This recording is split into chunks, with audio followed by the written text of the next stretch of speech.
WPC power driver board from a Twilight zone.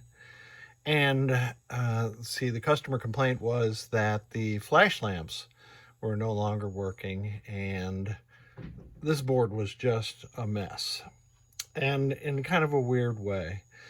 One of the things was that this 12-volt cap here, or the filter cap on the 12-volt regulator was leaking, and there's still some electrolyte left on the board, and I'll wash that off in the final stages here. But somebody had replaced all of the capacitors and all the bridges on the board, and normally they tear a bunch of through holes, and maybe that's what they did here, because the through holes were repaired with through hole repair kits, but they just weren't installed correctly, and they weren't making on both sides of the hole. So I repaired all that, replaced C2, like I said, C4.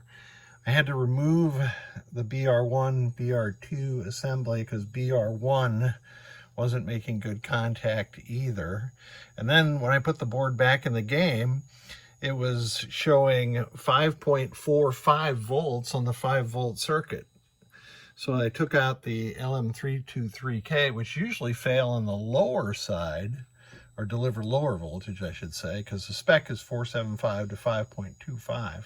And I installed one of the new ezSBC PSU5 units and unloaded. This delivers 5.1 volts. There is a adjustment trim pot on the right side. You can see that standard head screwdriver slot, but loaded in my whitewater, it's delivering 5.00 volts, which is very nice. That's good. So when the fella gets it back to his Twilight zone, if he needs to, he can tweak it. But you can see from the pictures that I rolled in advance of this, J101 was a mess, as were a number of the other connectors on this board. So I've swapped the power output connector at J114, GI in at 115, GI out at 120, 121, AC power in at 101, 102, and I replaced the ground header at 103, and then these power out headers to the coils were not in very good shape either, so I replaced those. And I think that's it. So let's put it through its test.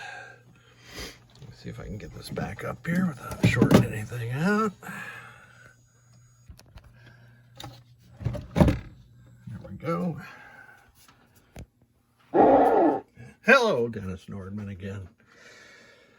So let's test all the functions of the power driver board.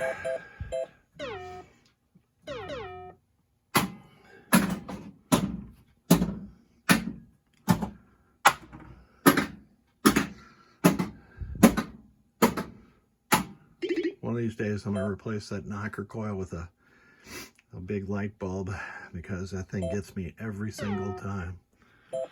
Let's test the GI. The dimming function is enabled, and you can see that all 5 circuits are working. Let's do lamps and flashers. You can see that all of our our insert lamps are operating. Got a combination of LEDs and incandescents in here.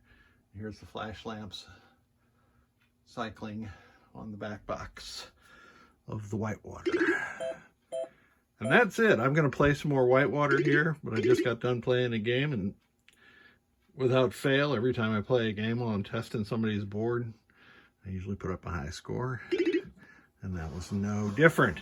Thanks for sending it. I very much appreciate it.